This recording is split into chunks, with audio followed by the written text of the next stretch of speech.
Picture this. You're sitting across from a loan officer at a bank. You applied for a mortgage on a $300,000 home. They pull your credit. They look at the screen. They tell you that you qualify. The rate is 7.5%. You feel the relief of approval wash over you. You sign the paperwork. You get the keys. You move in. What nobody told you in that room is that the person who sat in that same chair 1 week earlier with a 760 credit score got the same mortgage on the same house at 6.0%. Same bank, same loan amount, same everything, different score, different rate. And over 30 years, that difference cost you more than $80,000 in additional interest payments. Not because you borrowed more, not because you bought a bigger house, because your number was lower. By the end of this video, you will understand exactly what your current credit score is costing you in real dollars, and the 3 specific actions that move the number in your favor starting this month.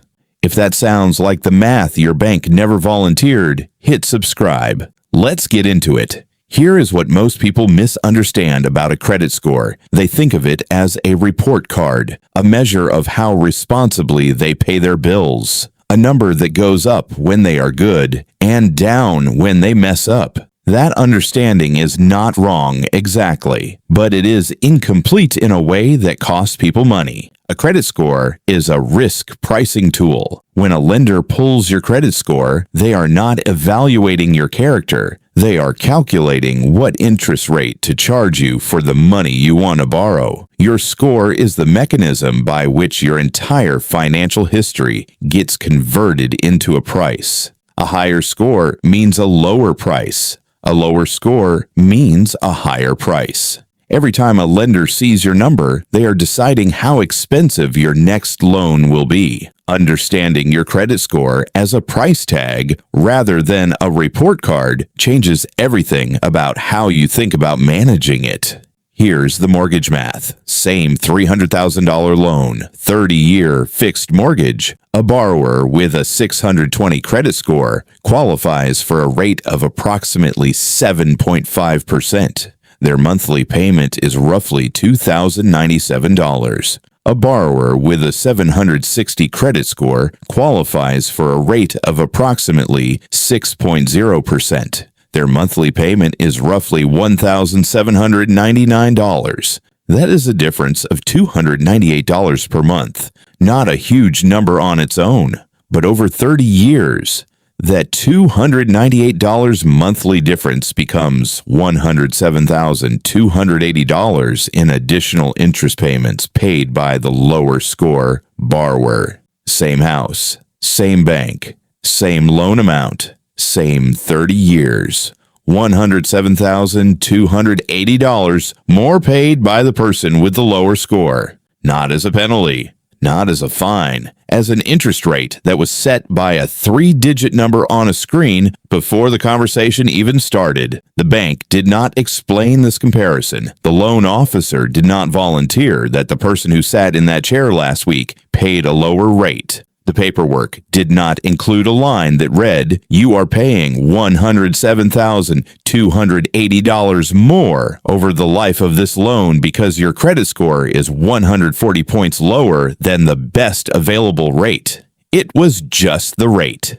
And you signed. Now let's look at the auto loan math. Same $35,000 vehicle, 60-month loan. A borrower with a 620 credit score gets an auto loan at approximately 12% APR. Their monthly payment is roughly $778. A borrower with a 760 credit score gets the same auto loan at approximately 5% APR. Their monthly payment is roughly $661. That is $117 per month difference. Over 60 months, that is $7,020 in additional interest paid by the lower score borrower on a single vehicle purchase.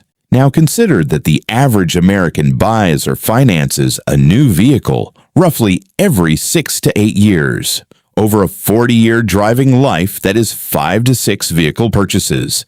The credit score gap on auto loans alone produces a lifetime difference of $35,000 to $42,000 in additional interest payments. Same vehicles, same loan amounts, different score, different price. Add the mortgage difference and the auto loan lifetime difference together. You are already past $140,000, but the cost of a mediocre credit score does not stop at mortgages and auto loans. Credit cards. The average American carries a balance on their credit card.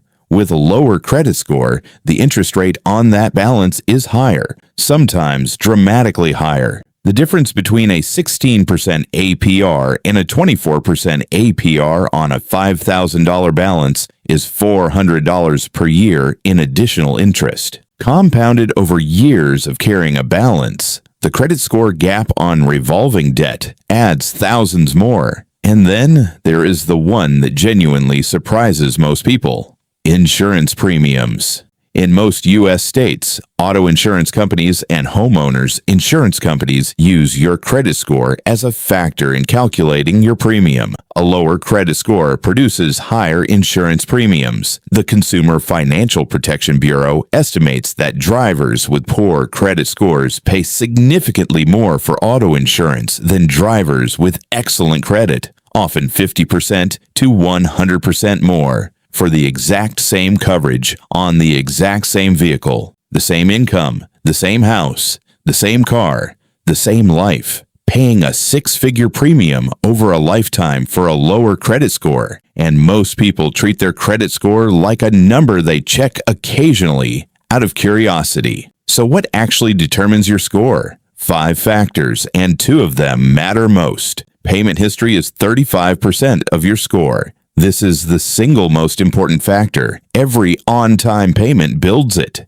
Every late payment damages it. A single missed payment can drop a good score by 50 to 100 points, and that drop can take 12 to 24 months to recover. On-time payment is not optional if you want an excellent score. It is the foundation.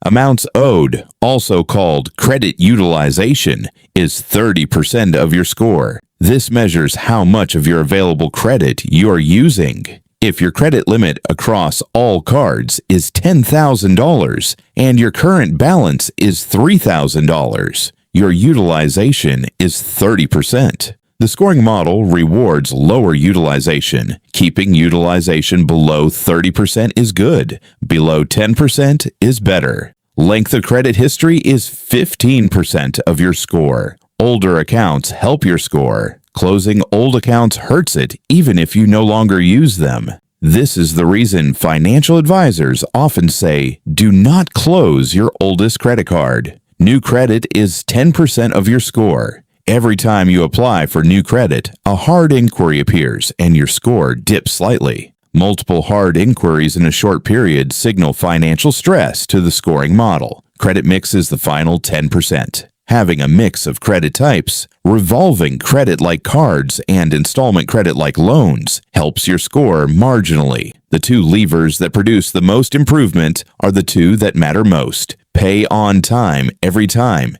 Keep utilization low. These 2 factors together are 65% of your score. Optimizing them alone moves most people from mediocre to good territory within 12 months. Here is what you actually do.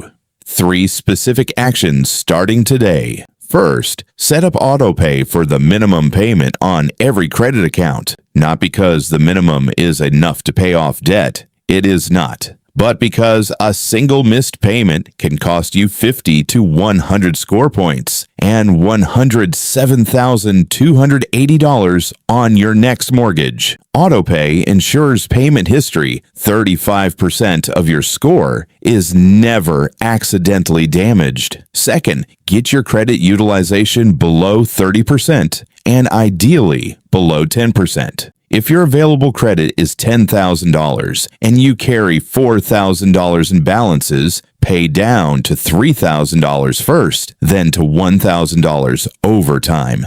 If paying down is not immediately possible, requesting a credit limit increase on existing accounts without spending more lowers utilization mathematically.